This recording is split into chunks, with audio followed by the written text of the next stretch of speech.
नमस्कार दोस्तों, मैं हूं प्रशांत और आप सुन रहे हैं हॉरर कहानी। दोस्तों, आज की हमारी कहानी है रमेश की, जो पेशे से एक ट्रक ड्राइवर। तो चलिए कहानी शुरू करते हैं बिना किसी देरी के। रमेश एक अनुभवी ट्रक ड्राइवर था। 20 साल से ज्यादा समय से वो देश भर की सड़कों पर दौड़ता आ रहा था। उस रात उसे दिल्ली से बिहार तक एक लंबा सफर करना था। ट्रक में लोहे के भारी पाइप लदे हुए थे, ठंडी हवा चल रही थी और घड़ी रात के 12 बजा चुकी थी। रमेश ने बीड़ी सुलगाई और ट्रक की हेडलाइट्स को तेज कर दिया। सामने सुनसान हाईवे फैला हुआ था, चारों तरफ घुप अंधेरा। न कोई ढाबा, न कोई पेट्रोल पंप, न कोई और गाड़ी, सिर्फ जंगल और खाली सड़क। कुछ किलोमीटर चलने के बाद उसने देखा कि सड़क किनारे एक बूढ़ी औरत खड़ी है। उसके बाल बिखरे हुए थे और सफेद साड़ी हवा में लहरा रही थी। रमेश ने ट्रक धीरे किया, लेकिन तभी औरत ने हाथ उठाकर इशारा किया। इतनी रात को कौन खड़ा होगा यहां? रमेश बड़बड़ाया। उसने ट्रक नहीं रोका और स्पीड बढ़ा दी, लेकिन कुछ ही दूरी तय करने के बाद उसके रोंगटे खड़े हो गए। वही बूढ़ी औरत फिर से सड़क के बीचों बीच खड़ी थी, हेडलाइट्स की रोशनी में साफ दिखाई दे रही थी। ब्रेक लगाते लगाते रमेश का दिल जोर जोर से धड़कने लगा। उसने खिड़की से झांक कर देखा। औरत के चेहरे पर गहरी झुर्रियां थीं, लेकिन उसकी आंखें लाल लाल चमक रही थीं। बेटा, मुझे आगे छोड़ दो, औरत की भारी आवाज रात के सन्नाटे में गूंज उठी। रमेश घबरा गया। उसने बिना जवाब दिए ट्रक गियर में डाला और तेजी से आगे बढ़ा दिया। पसीने की बूंदें उसके माथे से टपकने लगीं। उसने पीछे देखने की हिम्मत नहीं की। करीब आधे घंटे बाद उसे लगा कि अब सब ठीक है, लेकिन तभी ट्रक के केबिन के अंदर से अजीब सी आवाज आई, जैसे कोई पीछे बैठे लोहे के पाइप पर चल रहा हो। ठक। रमेश का गला सूख गया। उसने शीशे में देखा, लेकिन पीछे सिर्फ माल था। अचानक ट्रक के अंदरूनी शीशे में उसी औरत का चेहरा झलक गया, लाल आंखों और टेढ़ी मुस्कान के साथ। रमेश ने ब्रेक मार दिया। ट्रक सड़क किनारे हिचकोले खाता रुक गया। उसने दरवाजा खोला और बाहर कूद गया। चारों तरफ सन्नाटा था, सिर्फ हवा की सीटी जैसी आवाज आ रही थी। लेकिन ट्रक के अंदर जैसे कोई धीरे धीरे हंस रहा हो। डरावनी हंसी सुनकर रमेश का खून जम गया। रमेश ट्रक से उतर चुका था। रात गहरी हो चुकी थी, हवा में अजीब सी ठंडक और जंगल की सीटी जैसी आवाज। उसने हिम्मत जुटाकर ट्रक के चारों तरफ चक्कर लगाया, पर कोई दिखाई नहीं दिया। शायद थकान का असर है, सब मेरा वहम है, उसने खुद को समझाया और फिर से ड्राइविंग सीट पर बैठ गया। इंजन स्टार्ट किया और ट्रक धीरे धीरे आगे बढ़ने लगा। लेकिन कुछ ही मिनटों बाद सामने सड़क पर अजीब धुंध छा गई। हेडलाइट्स भी उस धुंध को चीर नहीं पा रही थीं। और फिर ट्रक अपने आप धीमा होने लगा, जैसे किसी ने पहियों को पकड़ लिया हो। रमेश ने एक्सेलरेटर दबाया, पर स्पीड 20 से ऊपर ही नहीं जा रही थी। अचानक उसे फिर वही आवाज सुनाई दी, ठक ठक, जैसे कोई माल के ऊपर चल रहा हो। इस बार आवाज और भी साफ थी। उसका गला सूख गया। उसने हिम्मत करके रियरव्यू मिरर में देखा, और वहां माल के ढेर पर वही सफेद साड़ी वाली औरत बैठी थी। उसके लंबे बाल हवा में उड़ रहे थे और आंखें फिर से लाल चमक रही थीं। बेटा, मुझे छोड़ क्यों नहीं देता? उसकी आवाज रमेश के कानों में गूंजी। डर के मारे उसने सड़क किनारे ट्रक रोक दिया और नीचे कूद गया। लेकिन बाहर आते ही उसे एहसास हुआ कि वो अब सड़क पर नहीं है, बल्कि किसी घने जंगल के बीचों बीच खड़ा है। पेड़ इतने ऊंचे थे कि चांदनी भी उन तक नहीं पहुंच पा रही थी। झींगुरों की आवाज, जंगली जानवरों की दूर से आती चीखें और चारों ओर अंधेरा। ये मैं कहाँ आ गया? रमेश ने घबराते हुए खुद से कहा। अचानक पीछे से एक परछाई गुजरी। रमेश ने पलट कर देखा। वही औरत पेड़ों के बीच खड़ी थी, लेकिन अब उसका चेहरा इंसानी नहीं रहा। उसकी गर्दन टेढ़ी होकर कंधे तक झुक गई थी और मुंह कान तक फटा हुआ था।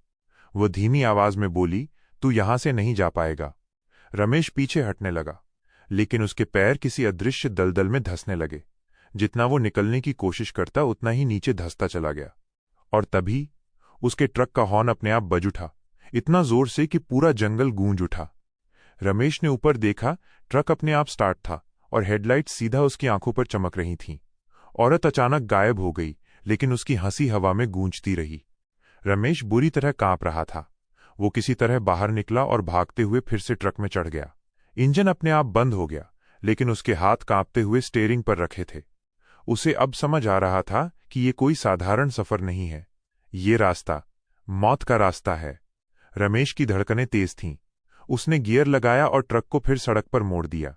लेकिन अब सड़क वैसी नहीं थी जो हाईवे वो जानता था। उसकी जगह एक ऊबड़ खाबड़ टूटी हुई पगडंडी थी, जिसके दोनों ओर सूखे पेड़ खड़े थे। ये कैसे हो सकता है? अभी तो मैं हाईवे पर था, रमेश बड़बड़ाया। लेकिन डर के बावजूद वो ट्रक चलाता रहा।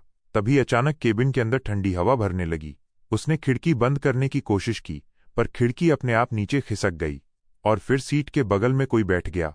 रमेश ने धीरे से देखा, वही बूढ़ी औरत, अब और भी विकराल रूप में।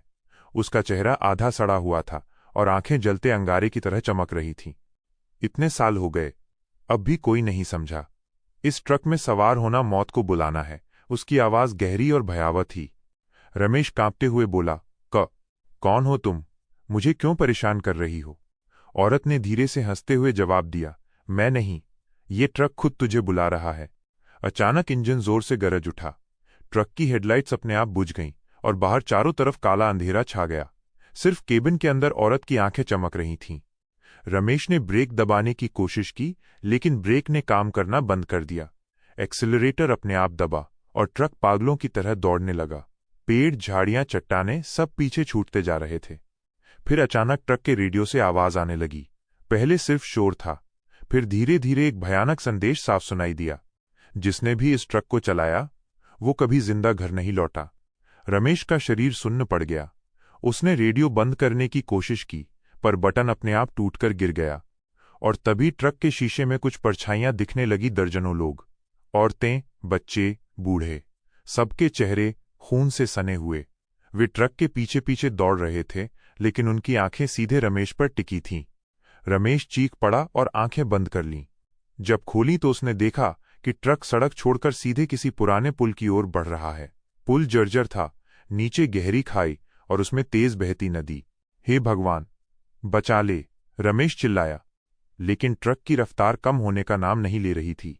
औरत ने उसकी ओर झुककर फुसफुसाया, अब तेरा सफर खत्म होने वाला है। ट्रक पागलों की तरह टूटे फूटे पुल पर चढ़ चुका था। नीचे गहरी खाई में बहती नदी का गर्जन और ऊपर आसमान में काले बादल बिजली की तरह गरज रहे थे। रमेश का पूरा शरीर कांप रहा था। उसने स्टीयरिंग को कसकर पकड़ लिया और जोर से ब्रेक दबाया, लेकिन ट्रक पर उसका कोई काबू ही नहीं था। इंजन अपने आप गरज रहा था, गियर अपने आप बदल रहे थे, जैसे कोई अदृश्य हाथ सब कुछ चला रहा हो। अचानक उसके बगल में बैठी औरत फिर से बोल उठी। इस बार उसकी आवाज गहरी और कई परछाइयों जैसी थी। ये पुल तेरा आखिरी पड़ाव है, जैसे औरों का था। रमेश ने कांपते हुए पूछा, कौन और? क्या चाहती हो मुझसे? तभी ट्रक के शीशों पर खून की धारियां बहने लगीं और हर धारा में चेहरों की परछाइयां उभर आईं। दर्जनों नहीं, सैकड़ों लोग। उनके चेहरे डर और दर्द से भरे हुए थे। रेडियो फिर से चीख उठा, ये ट्रक मौत का कैदखाना है। इसमें जिसने भी सफर किया, वो इस खाई का हिस्सा बन गया। रमेश की आंखें फटी रह गईं। उसे अचानक याद आया, ये वही ट्रक है जिसके बारे में उसने ढाबों पर अफवाहें सुनी थीं। कहा जाता था कि कई साल पहले इस ट्रक से एक पूरा परिवार कुचलकर मारा गया था। उसके बाद से इस ट्रक का नंबर देखने वाला हर ड्राइवर रहस्यमय मौत का शिकार हुआ। तो ये वही श्रापित ट्रक है? रमेश बुदबुदाया। औरत ने डरावनी मुस्कान के साथ सिर हिलाया। हाँ, और अब तू भी इसका हिस्सा बनने वाला है। ट्रक पुल के बीचों बीच पहुंच चुका था। अचानक तेज हवा चली और पुल की पुरानी लकड़ियां चरमराने लगीं। रमेश ने आखिरी बार कोशिश की, स्टीयरिंग घुमाया, गियर खींचा, लेकिन कुछ भी काम नहीं आया। ट्रक अचानक खुद ब खुद तेजी से दौड़ पड़ा, सीधे पुल के टूटे हिस्से की ओर। नहीं, रमेश चीख उठा। पल भर में ट्रक हवा में उछल गया और खाई की ओर गिरने लगा। उसके कानों में औरत की भयानक हंसी गूंज रही थी। लेकिन गिरने से ठीक पहले सब कुछ अचानक सन्नाटा हो गया। रमेश ने खुद को सड़क किनारे अपने ट्रक में बैठे पाया। हेडलाइट्स जल रही थीं, इंजन बंद था और बाहर वही पुराना हाईवे फैला हुआ था। उसने गहरी सांस ली। ये सब सपना था। लेकिन तभी उसने देखा कि उसकी सीट के बगल में वही सफेद साड़ी का टुकड़ा पड़ा हुआ है जिस औरत को उसने देखा था।